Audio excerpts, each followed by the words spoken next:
ఆ పార్దు నేను ఊహించిన దానికంటే డేంజర్గా ఉన్నాడు చంబా. వచ్చిన మొదటి రోజే నా దాకా వచ్చాడు. అందుకే నేను పారిపోమని చెప్పింది. ఇప్పటికైనా పారిపో మనోహరి. నేను కాదు, ఆ పార్థుని పారిపోయేలా చేయాలి. లేదంటే నేనే రణ్వీర్ వైఫ్ అని వాడు బయట పెట్టేలా ఉన్నాడు. అవును, అది నీ వల్ల అవుతుందా?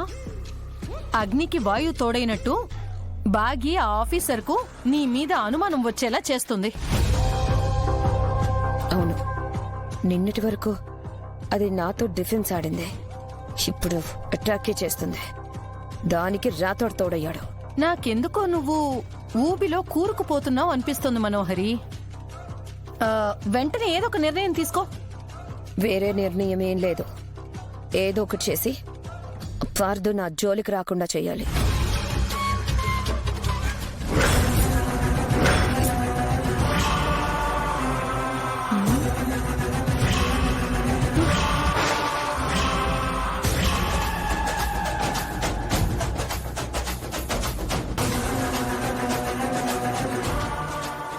ఏంటి మనోహరి, పార్దు గురించి మాట్లాడుకుంటున్నారా?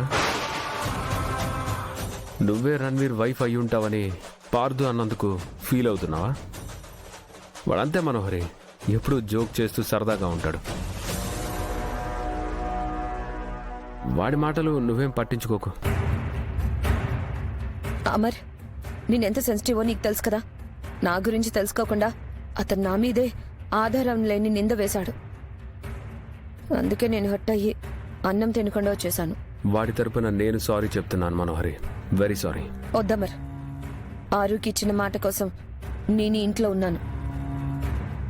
కానీ అర్థమైన వాళ్లతో మాటలు పడ్డానికి కాదు. ఇంకోసారి నీతో జోక్ చేయొద్దని వాడితో చెప్తాను. నీ దగ్గర ఆవిరి ట్యూబ్స్ ఉన్నాయంట కదా, ఇస్తావా? ఎందుకమర్, కోల్డ్ చేసిందా?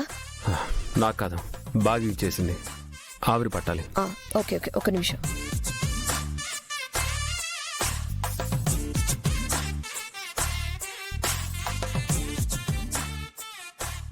తీసుకో అమర్.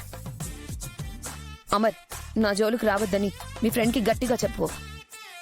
ఇంకోసారి నన్ను అలా హర్ట్ చేస్తే నేను ఇంట్లో నుంచి వెళ్ళిపోతాను. చెప్తాను.